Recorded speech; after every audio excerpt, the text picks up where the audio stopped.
Quilty is brought to you by APQS, handcrafted quilting machines. Aurifil Italian thread, perfectly suited for all your quilting projects. Baby Lock, for the love of sewing. Clothworks, inspiring creativity with art on fabric.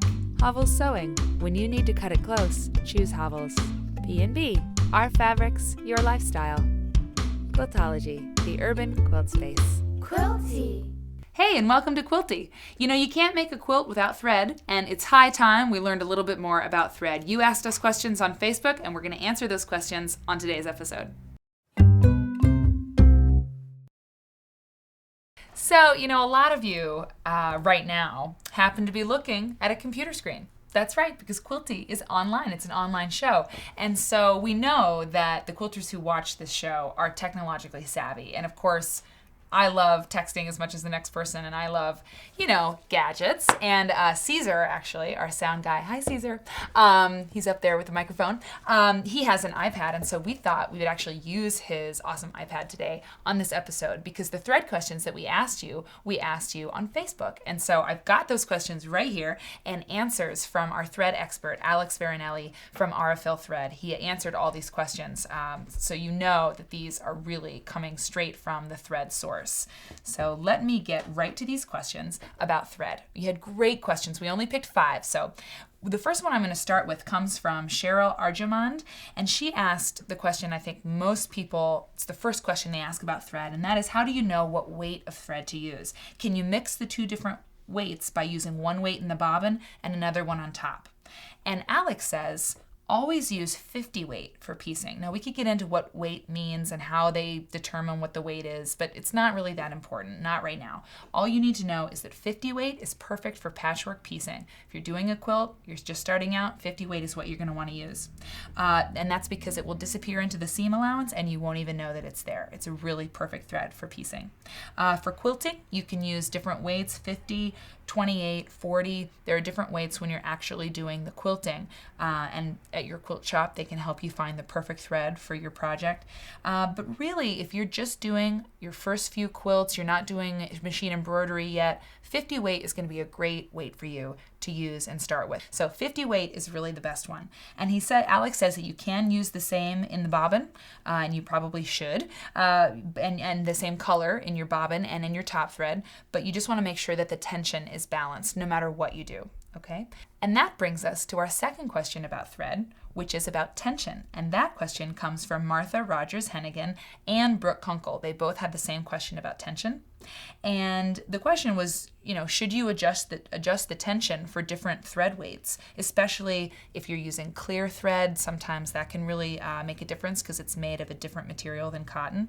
And one of the gals said, you know, you can't blame me for asking this question. I have tension issues, which I thought was very funny. So good job. So Alex says, if the bottom thread is showing up on the top of your stitch, then the top tension is too tight and it needs to be loosened. So if you have troubles on the top of your stitch, the trouble is that.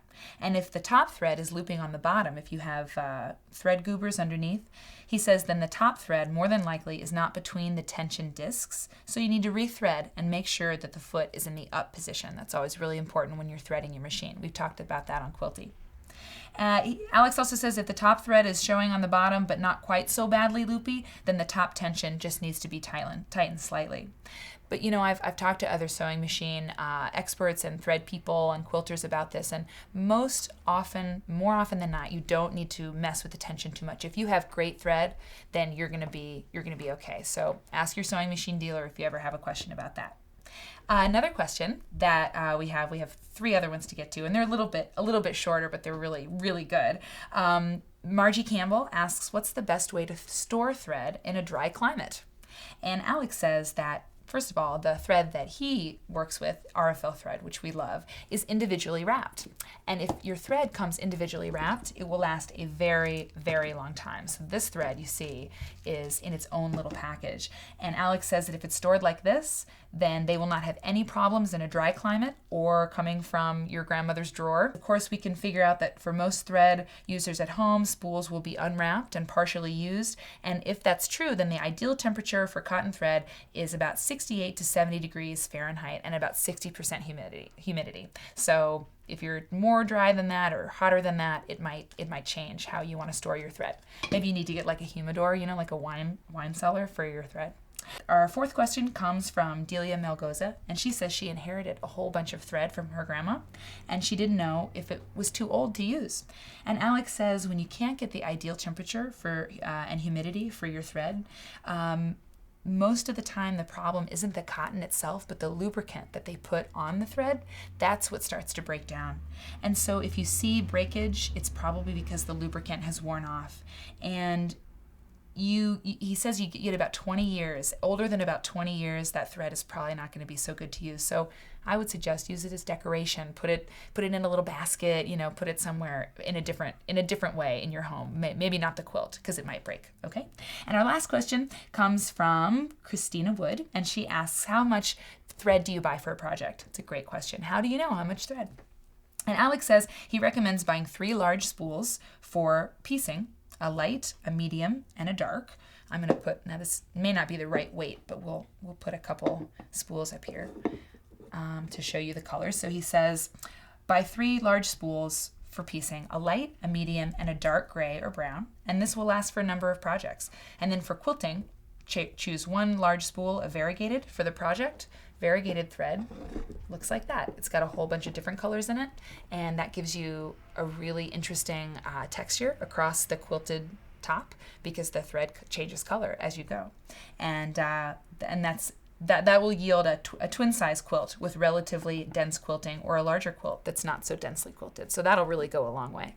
So those are the questions that you had on Facebook. Thank you so much for sending them. We had a couple tips too, and you can find more of those tips on the blog. We're going to post those thread storage tips on the blog. But there's one thing that I had that I loved. Somebody recommended having a cigar box to hold some of your thread. There was great tips about this. Hot Wheels boxes and old jars, candy jars and things. But this is an old cigar box, and I keep some of my thread in these too, and they're just awesome. And sometimes cigar shops will just give you these because they've got a million of them and they just throw them away. So if you go to a cigar shop, you can say, can I have some of those boxes? And they'll give them to you, and you can put your thread in there, and you keep it at 60% humidity and no longer than 20 years. But I know you won't keep it that long because you're going to be using it to make all your quilts. So join us on Twitter and Facebook. It's great to answer these questions. The more you know, the better you are at doing what you love, which is making quilts, of course. So thanks for joining us, and we'll see you next time. Quilty is brought to you by APQS, handcrafted quilting machines.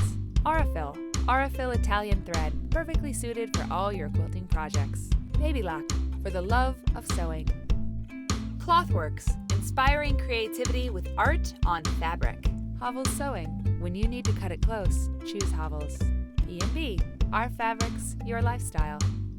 Quiltology, the urban quilt space.